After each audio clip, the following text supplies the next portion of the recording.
The Omega Seamaster Diver 300 meters professional. What hasn't been said about this watch? This is, after all, Omega's second best-selling watch, behind the iconic Speedmaster, with ties to the world's famous Spy, and attractively priced. It is no wonder that this watch is a hot fan favorite. But is this watch in 2023 still the best value watch you can get? Well, let's find out, but first, let's go back to its history. The current Omega Seamaster that you know and love may be instantly recognized as the James Bond watch, but the watch's history dates back to 1948, and that watch has no resemblance to the current one. You probably wouldn't know they are related if not for the Seamaster text on the dial. It was only in 1957 when you start to see the resemblance of a dive watch, when Omega released a trio of master watches, the Railmaster, the Speedmaster, and the Seamaster 300. Ironically, however, the Seamaster 300 could only dive to depths of 200 meters, which Omega claimed was due to equipment limitations, not the watch's limitations. Then, in 1993, Omega updated its Seamaster model with a major facelift and introduced the Seamaster Professional Diver 300 meters, a blue diver's bezel with scalloped edge, skeletonized hands, a 5-ring bracelet, and an engraved wave pattern on the dial. This was the first iteration of the current Seamaster Professional Diver 300 meters. 2 years after its inception, the Seamaster Professional Diver 300 meters was selected as the James Bond watch when Pierce Brosnan's James Bond debuted the watch in the film GoldenEye in 1995. Since then, the Omega Seamaster has been the watch choice for the world's famous spy.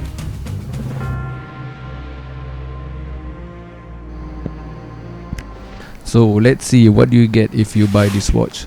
And keep in mind that I got mine in 2020. If you were to buy this watch now, it would also come with a travel watch case similar to that of the new Moon watch, the 3861.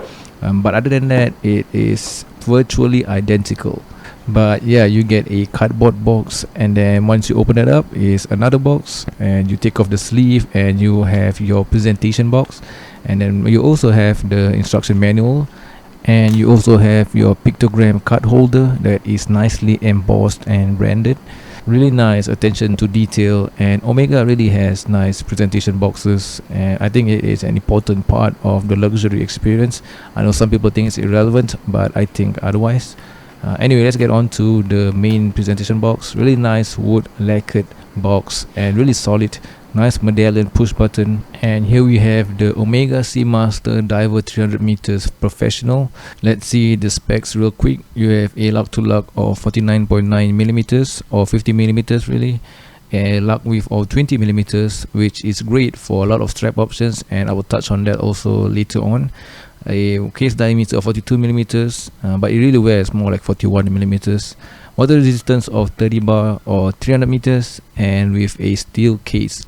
Both the dial and the bezel insert are ceramic, so you really don't have to worry about scratching them. The movement inside is the caliber Omega 8800, a coaxial movement, 55 hours of power reserve, master chronometer certified, and that means that the movement is tested not only as a bare movement but also cased up, and it is put through to many tests as compared to a COSC certified movement. Anti-magnetic, a really reliable and robust movement by Omega.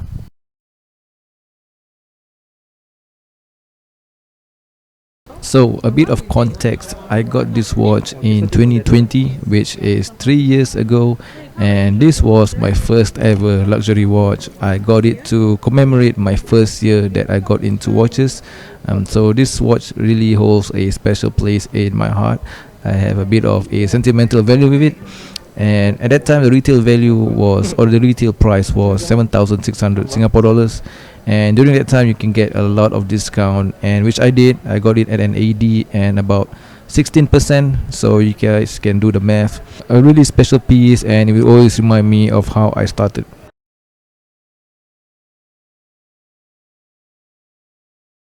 The dial, the ceramic wave dial, and I specifically chose this color variation because of how subtle the wave is. And second thing I like about this watch is the case, and more specifically the lyre style lugs, or people call it the twisted lugs. Not only does it add to the look of it, but also to the wearability of it. It makes the watch wear much smaller than its stated 42 millimeters. And then this watch is of course with the coaxial Omega caliber 8800, and really at this price point you cannot get a better movement than this Omega caliber 8800, with George Daniel's legendary coaxial escapement finished nicely with Côte de Genève. And so far, for the 3 years that I've owned this watch, I've had no issues with the movement.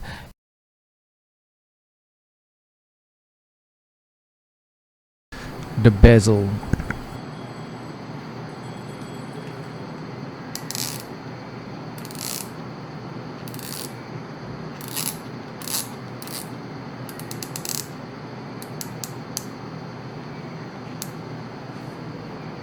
I do not like the bezel. It looks nice, the scalloped edge bezel goes well with the rest of the case, but on those days where your palms and your fingers start to sweat just a little bit, it becomes almost impossible to turn the bezel. But of course, I think I speak for most of us where we are not using this watch for its intended purposes, but there are times where you can use the bezel to time a certain activity. Like for example, taking the train. You can time your journey using your diving bezel, so you set your bezel to where your minute hand is. And today we are going from Woodlands to Bugis, which is usually about a 40-minute ride. So once you arrived at your destination, take a look at your watch and see where the minute hand is pointing at the bezel, and in this case it's about 44 minutes, 45 minutes. So yeah, that's how you can use your diving bezel to time any activity really.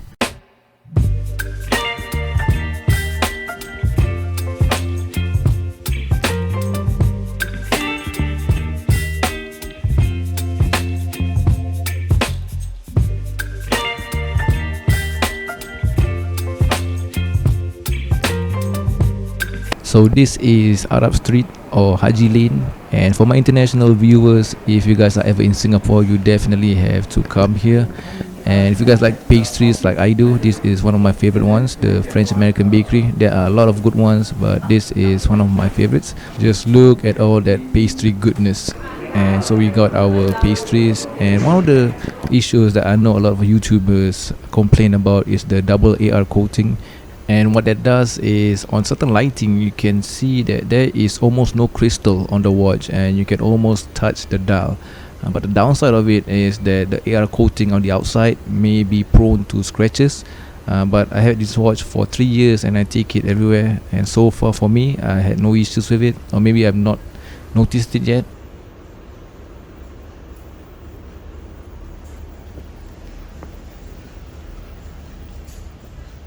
The next thing that I don't like is the skeleton style hands. I think that this style of hands should only be used on a watch with a complication. I know that there is a date on this watch, but I don't think you need skeleton style hands for this. And I think a sword style hands like the classic Seamaster would definitely add more character and looks more masculine, and the lume would be even better on that style of hands. And last but not least, I think everyone will be in agreement with this, is that the bracelet is due time for a change. And don't get me wrong, it is a nice bracelet and well engineered, and it has everything, a quick adjustment, a diverse extension, and everything it has going for the bracelet. But I think a nice taper with a smaller clasp would help.